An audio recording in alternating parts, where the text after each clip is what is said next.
కొన్నిసార్లు మన జీవితంలో ఒక టైం వస్తుంది. ముందుకు వెళ్ళాలంటే ఒకే ఒక దారి ఉంటుంది. అది పూర్తి పరివర్తన.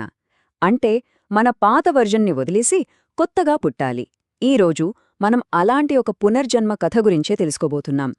ఇది కష్టాలను అధిగమించడం గురించి. ఆకాశానికి రారాజు గద్ద. చూపులో పదును, రెక్కల్లో బలం. కాని దాని జీవితంలో కూడా ఒక దశ వస్తుంది.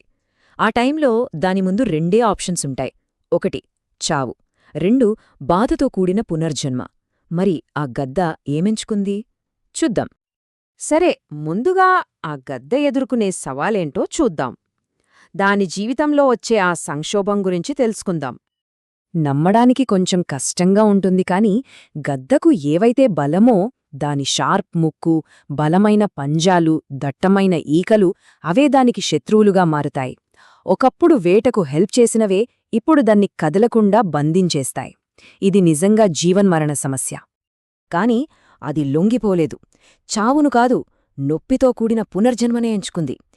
ఏకంగా 150 రోజుల బాధాకరమైన ప్రయాణానికి రెడీ అయింది. ఈ ఒక్క నిర్ణయమే దాని ఫ్యూచర్ని మళ్లీ రాస్తుంది. అయితే ఇంతకీ ఆ బాధాకరమైన పరివర్తన ఎలా ఉంటుంది? ఆ గద్ద తనని తాను ఎలా మార్చుకుంటుందో ఇప్పుడు చూద్దాం. వింటుంటేనే ఒళ్ళు జలధరుస్తోంది కదూ! ఒంటరిగా ఆ నొప్పిని భరిస్తూ తన ముక్కును తానే రాళ్లకు బాదుకోవడం, పంజాలను పీక్కోవడం, ఈకలను తొలగించుకోవడం ఊహించుకుంటేనే భయంగా ఉంది. కాని ఆ నొప్పి వెనుకే ఒక కొత్త జీవితముంది. ప్రతి గాయం ఒక కొత్త ఆశకు పునాది అన్నమాట. నిజానికి ఈ కథ కేవలం ఆ గద్దది మాత్రమే కాదు. ఇది మనందరి కథ. మనల్ని వెనక్కి లాగుతున్న పాత అలవాట్లు, మనల్ని కట్టిపడేసే భయాలు, వాటిని వదిలించుకోవాలంటే మనం కూడా ఇలాంటొక పెయిన్ఫుల్ ట్రాన్స్ఫర్మేషన్ను ఫేస్ చేయాలి. మనల్ని మనం పగలగొట్టుకుంటేనే కొత్తగా నిర్మించుకోగలం. ఇదిగో ఈ మాటలు చూడండి. ఒక ఐఏఎస్ అధికారి తన సక్సెస్ వెనుకున్న కష్టాన్ని చెప్తున్నారు. గద్ద ఎలాగైతే ఒంటరిగా పర్వతం మీదకు వెళ్ళిందో ఈయన కూడా అలాగే లోకం నుంచి దూరమయ్యారు. ఆ ఏకాంతం, ఆ కష్టం అదంతా ఆ మార్పులో ఒక భాగమంతే. ఇలాంటి పునర్జన్మ కథలు మన చుట్టూ కోకొల్లలు.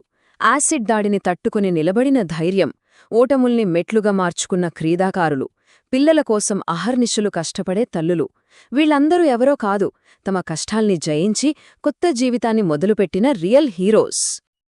సరే, ఆ బాధాకరమైన ప్రయాణం ముగిసింది. ఇప్పుడు విజయం వంతు. ఆ కష్టం తర్వాత వచ్చే ఫలితం ఎంత అద్భుతంగా ఉంటుందో చూద్దాం రండి. చూశారా? 150 రోజుల నరకానికి ప్రతిఫలం మరో 30 ఏళ్ల జీవితం. ఇప్పుడు ఆ గద్దలాగే కష్టాలను ఓడించిన మన మనుష్యుల విజయగాథలు కొన్ని చూద్దాం. చూస్తుంటేనే గూస్ బంప్స్ వస్తున్నాయి కదా!